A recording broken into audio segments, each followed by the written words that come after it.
Entrega para ele. Tem os integrantes. Tem uma pergunta aqui feita por uma pessoa que não se identificou. Aos integrantes da mesa. Eu gostaria só de ler rapidamente, e a pessoa deve se manifestar. Vários pontos foram levantados por vocês no que diz respeito às dificuldades de se colocar em prática e com sucesso medidas que contribuam com o desenvolvimento social do país. O Habitat 2. Alguém se manifesta? Só para registrar aqui, eu gostaria de pedir que fizesse a leitura você mesmo e pudesse nos registrar aqui o seu nome.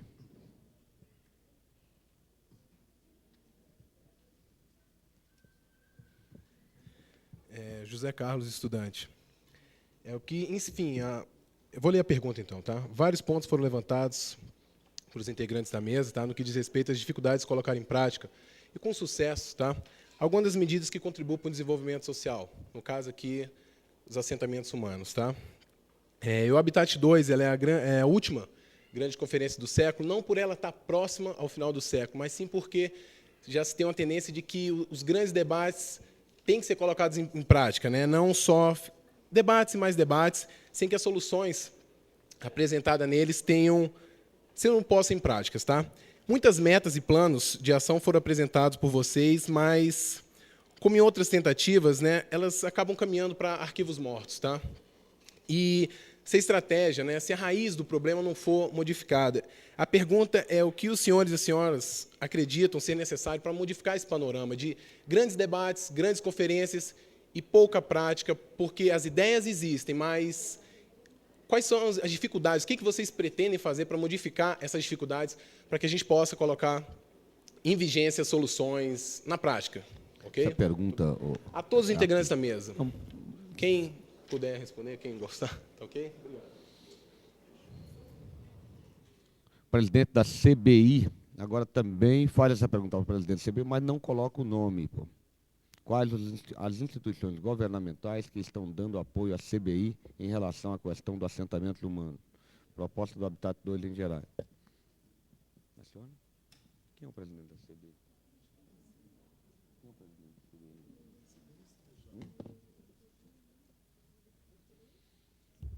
Renato Nascimento, estudante. Gostaria também de chamar José Henrique, presidente da Associação do Morador QSB.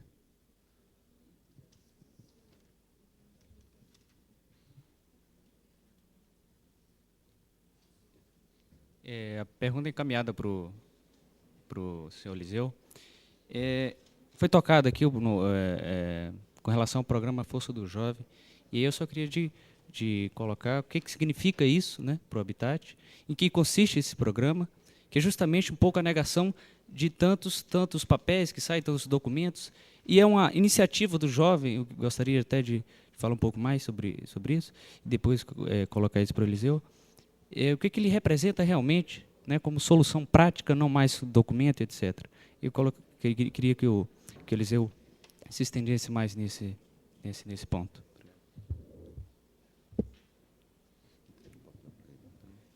Eu, em primeiro lugar, gostaria de cumprimentar a mesa e todo o auditório aqui presente, né, saudação, e dizer que boa tarde a todos. Né. Agradecer o convite, né, nós agradecemos o convite como associação de moradores e desejamos até que realmente passamos para a prática. Nós somos seres que vivemos, né, no presente, né, já moldados no passado, e que as nossas situações hoje é que vai nortear o nosso futuro, o nosso amanhã. Então, eu gostaria de perguntar à mesa o que impede aos cidadãos de terem o seu teto para abrigar a si e aos seus familiares, digamos, hoje. O que impede isso? Né? A segunda pergunta, o que tem sido feito para resolver este problema? E também o problema de quem vive de aluguel. É um problema que a gente, como presidente da associação da QSB-CSB, a gente é uma entidade sem fins lucrativos e que convivemos também com esse problema, né? Não temos números precisos, mas gostaríamos de ter uma resposta o que já foi feito em relação a resolver esse problema de aluguel, né, também, né? Por que não se discute de frente a questão da concentração urbana? A grande fantasia do cidadão que pensa resolver seus problemas, no entanto, sabe-se que os problemas são maiores, como falta de segurança, saneamento básico, educação, saúde, transporte, etc. Eu quero dizer o seguinte, é que, na verdade, passa-se que a concentração urbana é uma questão de desenvolvimento. E acreditamos até que seja, mas o que eu coloco, como socializar isso aí, né?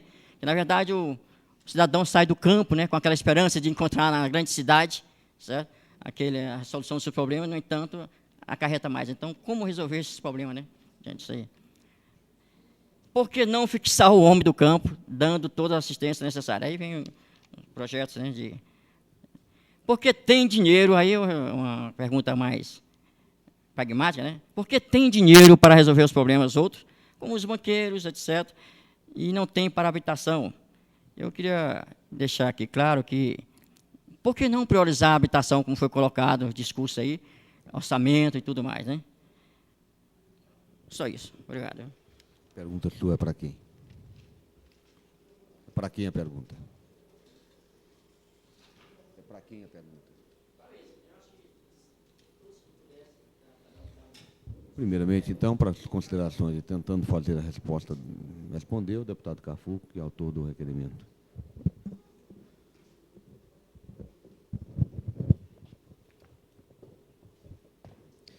O Cristian Mário coloca a questão da reforma agrária e reforma urbana. Uma sem a outra, essa situação da cidade ou do campo permanecerá dramático. Esse é um desafio que está colocado. Não é? Nós temos já uma visibilidade pública da bandeira da reforma agrária, inclusive agendando hoje o país. Porém, nós não conseguimos ainda, do ponto de vista da ressonância política, transformar a luta da reforma urbana com a mesma dimensão. Mas entendemos claramente, essas duas lutas têm que caminhar junto, porque a estrutura fundiária que está aí não é democrática e a cidade que nós vivemos dentro dela não é democrática. Sobre a questão das terras que foram apropriadas em momentos anteriores, ou seja, aquilo que ainda é objeto de contrato de concessão de uso de arrendamento, cabe ao Estado, no caso o GDF, fiscalizar. Cabe, se necessário for, não cumprindo os preceitos de contrato, entrar com petição exigindo cumprimento ou reintegração de posse. Quanto àquilo que foi do público para o privado e que está hoje como propriedade dos grupos, sejam pequenos ou grandes, pequenos ou médios ou grandes empresários, nós não temos mais como. Não temos mais como. Então, por exemplo, as denúncias que foram feitas sobre as transações feitas com relação ao setor sudoeste. Foi uma maracutaia. Não é? Mas o Tribunal de Contas do Distrito Federal, quando foi feita a denúncia pelo arquiteto Luiz Alberto Gouveia, não é? Sobre como foi dilapidado o patrimônio público para o privado, o Tribunal de Contas do Distrito Federal, o parecer dado pela auditoria apontava para um lado, os conselheiros entenderam outro, foi arquivado o processo. Então, é muito complicado aquilo que já passou do público para o privado, porque está registrado em cartório, hoje como propriedade privada. No geral, a última pergunta. Eu acho que não houve vontade política de enfrentar, não há por parte do poder público uma sensibilidade acerca da questão urbana enquanto resolução de políticas públicas. Hoje ela vem à baila por força desse enfrentamento dos segmentos mais organizados, na perspectiva da denúncia e da formulação. Acho que é necessário, por exemplo, do nosso caso, que nós apontemos enquanto governo democrático e popular, não é, quais são as nossas alternativas que vise não apenas a distribuição de lotes, mas, fundamentalmente, a uma política urbana, a uma política de geração de emprego, a uma política habitacional, a uma política de transporte e saneamento básico que tenha perspectiva de vir de encontro àquilo que nós entendemos como os que efetivamente são objetos dessas políticas, são as populações ditas de periferia ou que moram efetivamente distante do plano piloto. E, fundamentalmente, as pessoas que hoje habitam os assentamentos como Santa Maria, Samambaia, Sobradinho 2, as expansões de Brasilândia, de Planaltina. Então, eu acho que é urgente que nós tenhamos, por parte do nosso governo, publicitado e sinalizado o que é que nós vamos fazer em termos de proposta concreta com relação a esses setores e a essas carências.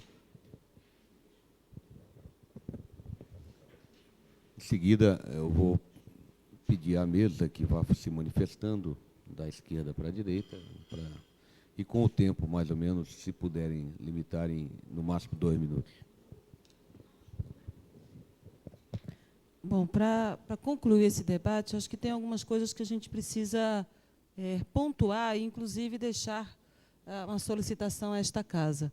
Porque, na realidade, né, discordando um pouco da doutora Vera, acredito que existem 3 questões, quer dizer, existem, de fato, 3 questões polêmicas colocadas hoje na Conferência Mundial e também para nós, sociedade brasileira, e para o Estado, que é o direito à moradia, o direito ao desenvolvimento e a política de cooperação internacional. Todas essas 3 questões estão colocadas como se fala, entre colchetes, porque, de fato, vão ser definidas em Istambul. E a gente quer lembrar 2 fatores importantes que marcaram a posição do governo brasileiro na preparação a essa conferência. Primeiro, o governo brasileiro só foi aceitar a possibilidade de discutir o direito à moradia, inclusive no documento, em Nova York. Depois de toda uma etapa preparatória de discussão, que ainda não foi suficiente, como bem colocou o membro desta mesa, mas, em função do caos brasileiro, não era necessário que este governo sofresse pressão para entender o direito à moradia como um direito fundamental. E o segundo momento é que agora, né, recentemente, se eu não me engano, no domingo, o presidente Fernando Henrique Cardoso lançou o Plano Nacional de Direitos Humanos. Nós, enquanto sociedade civil, ONGs, movimentos populares, participamos da Conferência Nacional pelos Direitos Humanos, recentemente realizada aqui em Brasília, e incluímos o direito à moradia como um dos itens para que esse governo começasse a trabalhar no seu Plano Nacional de Direitos Humanos. E, infelizmente, ele não foi incluído. E é a demonstração de que o governo brasileiro, de fato, não quer trabalhar com seriedade essa temática. A segunda questão é em relação ao plano de ação. É bom colocar de forma muito clara. Para nós, o plano de ação é uma condição básica para que o governo brasileiro possa, de fato, assinar todos os tratados nessa Conferência Mundial. Porque, para assinar tratado, como já assinou anteriormente, e não cumpri-los, e continuar fazendo despejos, como faz nesse país afora, de forma violenta, para não continuar fazendo investimento orçamentário, para nós é quase que, de fato, é um compromisso político, porém, de dificuldade, que dificulta a sua aplicabilidade na medida que ele não tem um plano de ação que visibilize isso. Uma outra questão, temos que registrar que os problemas brasileiros não são recentes. O problema habitacional de saneamento e transporte não é uma questão recente. Portanto, a mudança de estrutura governamental não justifica a ausência de uma política habitacional ou de uma política de saneamento ou uma política de transporte para esse país. E vale a pena também registrar novamente que a sociedade civil discutiu, por um ano, uma política nacional de saneamento e o senhor ministro José Serra, aliás, o senhor presidente da República, vetou, mesmo depois de aprovado na Câmara. Quer dizer, nós temos propostas, nós temos condições de mudar essa condição, porém, de fato, o governo brasileiro não quer aplicar ou reconhecer. Por fim, é importante destacar as diferenças gritantes que tem esse plano de ação colocado pelo governo e o plano de ação colocado pela sociedade brasileira. E aí, vamos falar em 2 exemplos. Em relação à habitação, o governo se propõe a construir 1,5 milhão de habitação. E está correto quando o deputado coloca que não basta a construção, nós queremos discutir toda a fonte de recurso disso e o destino. Quem é que vai ser beneficiário dessa obra? E nós estamos propondo mais de 1,5 milhão, nós estamos propondo 2 milhões, 2.800.000 unidades. Para a área de saneamento, o governo brasileiro propõe 29 bilhões. e nós estamos propondo 42 bilhões para atender 2 programas, que é a rede de instalação hidráulica e de tratamento de esgoto. Por fim, né, de fato, para encerrar, a gente quer lembrar que existem 2 projetos que tramitam na Câmara. Um já vai completar agora, em novembro, 5 anos, né, e o outro, o Estatuto da Cidade, 8? E, enfim, né, são 2 projetos que temos assim lutado e brigado pela sua aprovação e que, infelizmente, nós não conseguimos encaminhar, né. O deputado Roelho Rosas, que foi o relator do projeto que cria o Sistema Nacional de Habitação, que fez um trabalho belíssimo na Comissão Especial de Habitação, que conseguiu encaminhar todos os projetos que tratavam da questão da política habitacional, infelizmente, vê agora seu trabalho para nada. Quando o governo brasileiro apresenta uma nova proposta, que já foi mencionada aqui nesta mesa, mas que, porém, temos sérias críticas ao projeto de lei que cria o Conselho. Porque criar conselho e estabelecer diretriz, ótimo, mas nós queremos saber de onde vem o recurso para a aplicabilidade dessas diretrizes, né, e o destino deles. E isso não está previsto nesse projeto de lei e nem sequer é discutido. E o outro, infelizmente, o Estatuto da Cidade, que, se de fato nós conseguíssemos regularizar os 2 artigos da Constituição, 182 e 183, certamente esse tipo de problema que ocorre em Brasília hoje, como, por exemplo, a cidade estrutural, não estaria acontecendo mais. Porque nós teríamos leis, né, previstas na Constituição Federal que iriam dar garantia para a elaboração de leis aqui nessa casa e a sua aplicabilidade, né. Com certeza, 2 projetos fundamentais para nós que tramitam hoje no Congresso, que não conseguimos avançar. Um, porque o deputado Luiz Roberto Ponte sentou em cima e realmente não está interessado em vê-lo avançar em função do forte lobby dos empresários. Mas, com certeza, se esta casa, de fato, tem interesse em que o governo do GDF tenha uma política mais incisiva para resolver os problemas da política urbana, com certeza também se empenharia na aprovação desses 2 projetos de lei para que, a partir deles, conseguisse subsidiar e ter todas as garantias da aprovação dos seus projetos aqui nessa casa.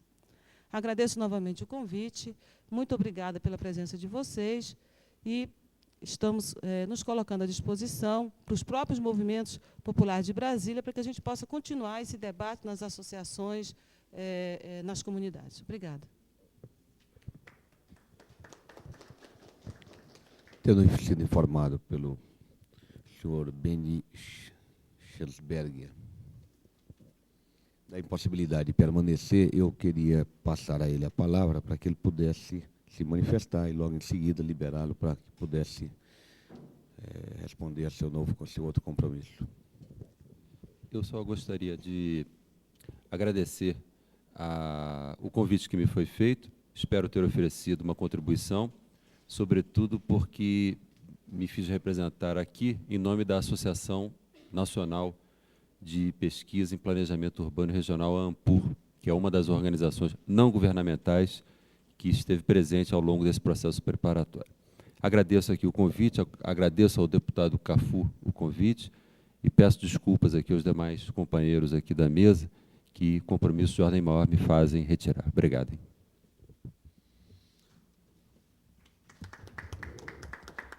Em seguida, dou a palavra ao doutor Felipe Torelli, segundo essa ordem pré-estabelecida. Muito obrigado. Esse seminário, como eu já disse na minha intervenção, tem uma importância muito grande, né? Pena que, ao final, só tenham ficado pouquíssimas pessoas, né? Isso realmente é ruim, né? Dado a complexidade e a relevância do tema. Mas eu queria fazer alguns comentários sobre algumas intervenções que foram feitas, né, após a nossa fala, né. O Distrito Federal, nos últimos anos, foi alvo de um processo de ocupação do território que se pautou exatamente pela ausência de critério. E o que essa ausência do critério levou, né? Nós temos hoje cerca de 15% da área do Distrito Federal ocupada já com fim urbano, né? Uma ocupação de péssima qualidade, um processo de degradação ambiental que se acelera cada vez mais, inclusive numa região onde a água é matéria escassa, né? Gerou-se com isso um conjunto de cidades que são destituídas de qualquer urbanidade, de qualquer qualidade, na verdade são bantustões, né? São cidade dormitório, para a gente é uma denominação até generosa para qualificá-las, né? Em suma, um quadro profundamente caótico, né? Ocupação irregular de terras para todos os lados, né? Foi essa a situação que nós herdamos, né? Agora, diante de uma situação dessa complexidade, não poderíamos, de forma alguma, agir, né, de forma atabalhoada ou apressada. E o que temos feito? Né? Ouvi aqui, o governo não produz habitação, o governo não planeja, o governo não faz... Não, não é verdade, né? Acabamos de dar entrada aqui nessa casa com o plano diretor de ordenamento territorial. Sem dúvida alguma, não vou ter falsa modéstia, não, tá? O melhor plano que já foi apresentado para essa cidade, não porque ele tenha sido feito no atual governo, não é isso, não. É porque, antes de mais nada, ele contém no seu bojo instrumentos que garantem a efetividade da função social da propriedade, que garantem que o poder público poderá taxar a valorização imobiliária, que hoje em dia é apropriada privadamente e por segmentos muito bem definidos, atrela esses recursos a um fundo de desenvolvimento urbano, que será exatamente aplicado nas áreas de habitação, saneamento, transporte e saúde, não é? Antes de mais nada, procura valorizar, incentivar, fomentar a autonomia das nossas cidades, acabando com essa estrutura extremamente segregadora que nós temos hoje em dia, não é? Dando passos importantes no sentido de rompê-la. Em suma, eu fico bastante satisfeito quando eu vejo o plano de ação aqui para a reforma urbana, apresentado por um conjunto de instituições da sociedade civil brasileira, extremamente representativo, porque são instituições que estão nessa luta há décadas, não é? Eu fico muito satisfeito de ver que as propostas que o governo do Distrito Federal está encaminhando para essa casa são totalmente convergentes, consentâneas com isso que está aqui colocado, não é? Gostaria, para concluir, já que só tenho 2 minutos, de fazer uma rápida observação. Veja bem, política habitacional não é construir casa. Política habitacional é algo muito mais amplo do que meramente entregar ao cidadão uma casa ou um terreno. Política habitacional é política de emprego, é política de desenvolvimento urbano, é política de saúde, é política de educação. Nós temos que parar com esse entendimento canhestro e pequeno de que a casa resolve. A casa não resolve se o cidadão não tiver emprego. E o problema da falta de moradia nada mais é do que reflexo da crise de desemprego que nós atravessamos, da má distribuição de renda, das desigualdades interpessoais e interregionais. Em suma, existe um quadro todo, um contexto, não é, que é inerente ao sistema capitalista e que leva à crise no setor habitacional.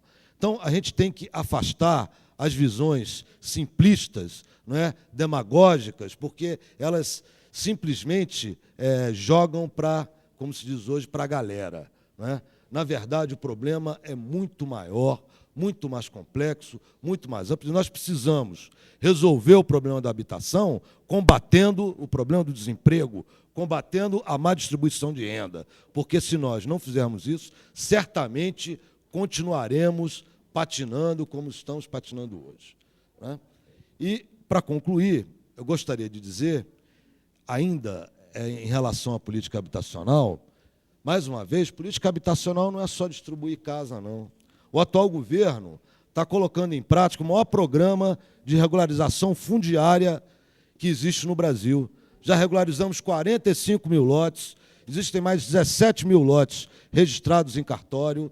Estamos atuando de uma maneira incisiva na questão também dos parcelamentos irregulares, né, no sentido de já que a situação existe e é impossível se desconhecê-la, né? Quer dizer, fazer a política do avestruz, né? Não, esse governo não faz a política do avestruz. Ele enfrenta a situação. Agora, erra sim. Agora, só erra quem faz. Né? E gostaria de dar um dado aqui, quer dizer, toda hora falam, não, o governo não está produzindo habitação, não está ofertando casa. Estão sendo produzidos e distribuídos, quer dizer, isso já começou de março para cá, cerca de 11 mil lotes. Eu queria saber qual é a cidade no Brasil hoje que está ofertando 11 mil lotes à sua população, que está desenvolvendo um programa de regularização fundiária do porte que nós estamos desenvolvendo. Eu quero saber qual a cidade que está produzindo, quer dizer, simultaneamente, como é o nosso caso, 19 planos diretores. Para quê? Para que a gente acabe. Por que esses planos não foram feitos antes? Porque interessava, né, a bagunça, interessava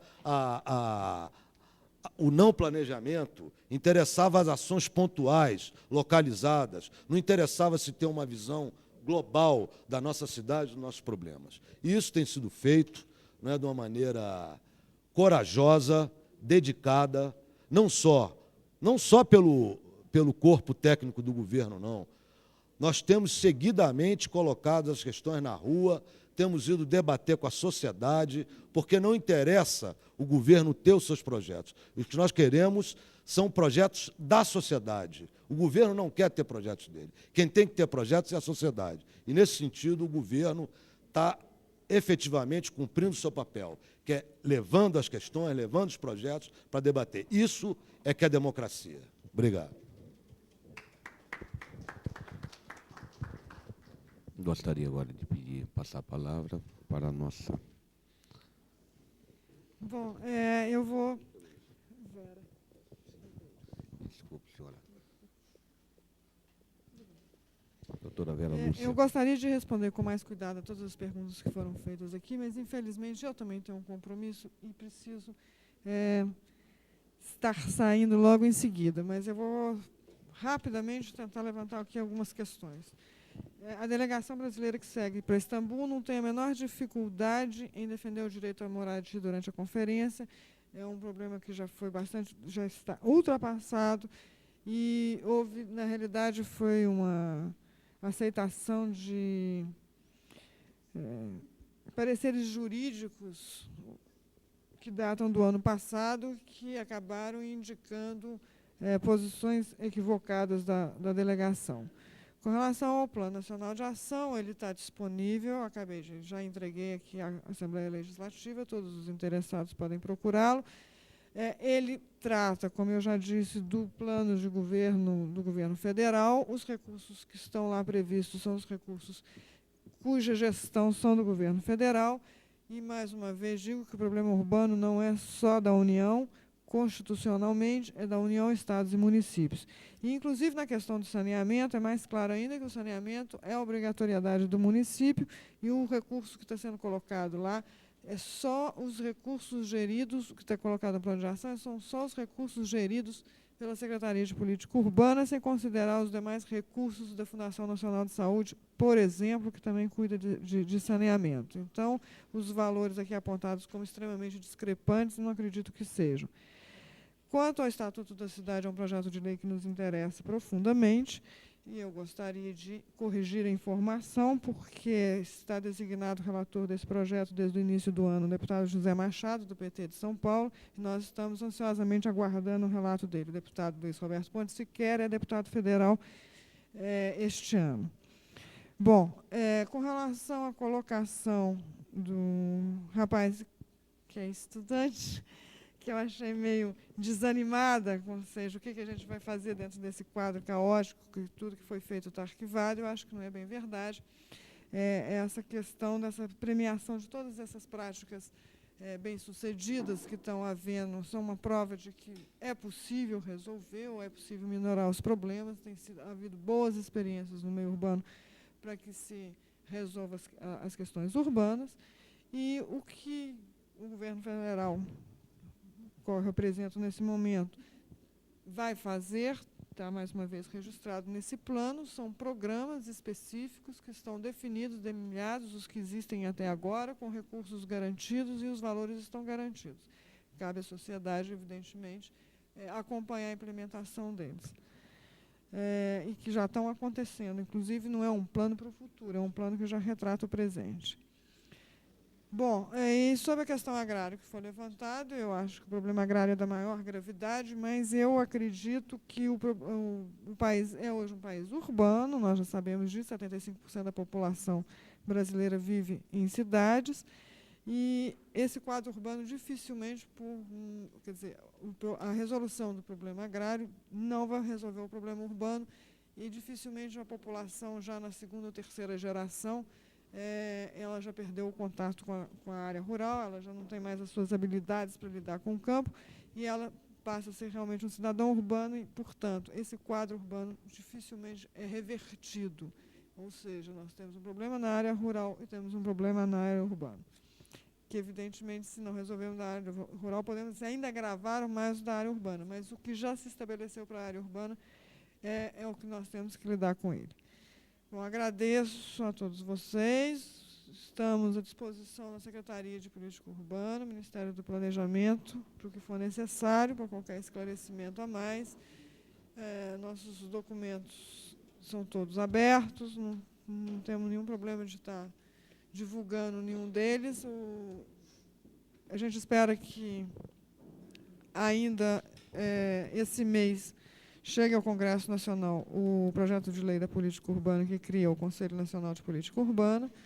Já está na Presidência da República e vamos discutir a nível de Congresso o texto do projeto que nós já discutimos desde junho do ano passado com o conjunto das organizações não governamentais. Foi um projeto construído para e passo e discutido para e passo com todas as entidades que mostraram interesse na discussão dele. Então, muito obrigada. Passa a palavra agora ao jovem Eliseu Oliveira Chaves Júnior, também para tecer seus comentários finais. Queria agradecer a vocês.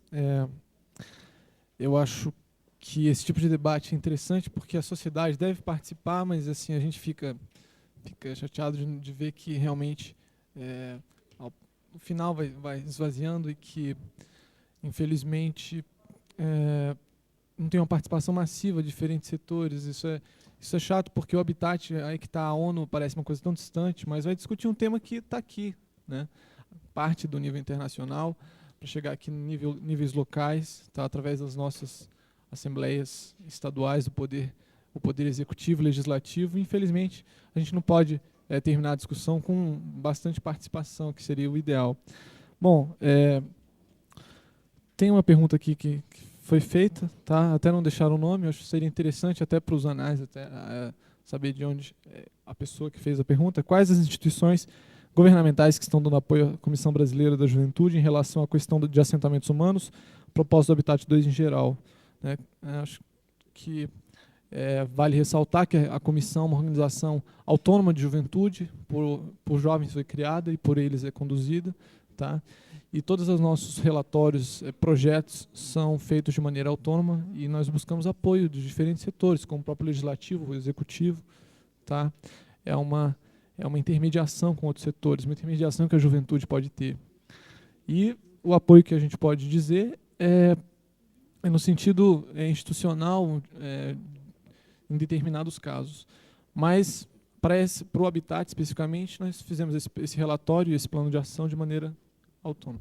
Queria agradecer, parabenizar a iniciativa do deputado Cafu, deveria ser seguida por outros parlamentares. Tá? Esse tipo de tema, esse tipo de debate não vale nada, normalmente, se a gente não tiver participação da sociedade, porque essas demandas existem para a sociedade. Tá? Então, eu acho que a gente deve parabenizar o deputado mais uma vez. Eu queria agradecer o convite e agradecer a mesa também. Muito obrigado. Para encerrar o nosso debate, eu gostaria somente de agradecer a todos pela presença, mas dizer também, dizer especificamente ao jovem, talvez a luta que nós possamos estar travando na cidade estrutural foi, em grande parte, a vitória se deu aos jovens. Porque, e aí eu quero colocar, assim, genericamente para todo o problema habitacional. Os jovens é que mais penam, que mais sofrem com o problema habitacional. Se casam, querem constituir família, mas não tem para onde ir. O problema habitacional não está relacionado, não é mais com as teses defendidas pelo Torelli. Eu acho que o primeiro ponto a ser discutido é a oferta de lotes conforme o crescimento vegetativo de uma sociedade. O crescimento vegetativo de Brasília hoje é e o governo tem que oferecer lotes à oferta para que para esse crescimento possa ter abrigo. E, logicamente, isso afeta muito mais os jovens. E o caso claro foi na própria invasão da estrutural, quando, em dado momento, o professor Cristóvão Buarque, indagando por mim e atestando, querendo induzir que as pessoas ali eram invasores, eram pessoas que estavam chegantes aqui na roda ferroviária e para ali se dirigiam construindo seus barracos, eu defendia que as pessoas eram pessoas de muito tempo de Brasília. Mas, ao passar, ao conversar, as pessoas que estavam ali, normalmente são jovens, casais jovens. E, naqueles debates, nós conseguimos convencer o governador de que deveria fazer um censo, um levantamento. E, logicamente, foi estabelecido um teto. As pessoas que tinham mais de 10 anos de Brasília permaneciam no local. Naquele levantamento, mais de 55% da população era nascida em Brasília. Não havia como retirar as pessoas. Mais de 55% eram casais que tinham nascido em Brasília. Um dos casais era nascido em Brasília. E aí houve, por bem, a palavra mantida nesse particular. As pessoas estão sendo alocadas ali próximos e, logicamente, sob ainda a égide de provisoriedade, que, na verdade, para todos nós é em caráter definitivo, sem a possibilidade. Esse fato da cidade estrutural, eu quero aqui reforçar as palavras do deputado Luiz Estevão, quando convida a todos para fazerem uma visita a essa cidade. É uma cidade que se forma aleatoriamente, de certo modo, sem acompanhamento do governo, mas que se forma pela vontade da população. Portanto, eu agradeço a todos a presença e, mais uma vez, reforço esse pedido, porque tudo que nós debatemos aqui está contido em uma visita que possamos fazer, e certamente com muito mais embasamento e com muito mais vivência, não a nossa, mas aquelas próprias pessoas que ali vieram, e, logicamente, com muito mais possibilidade de defendermos esses temas em outras ocasiões. Agradeço a todos, peço desculpa pela demora e também desculpa pela ausência dos nossos pares nessa casa. Muito obrigado, senhor.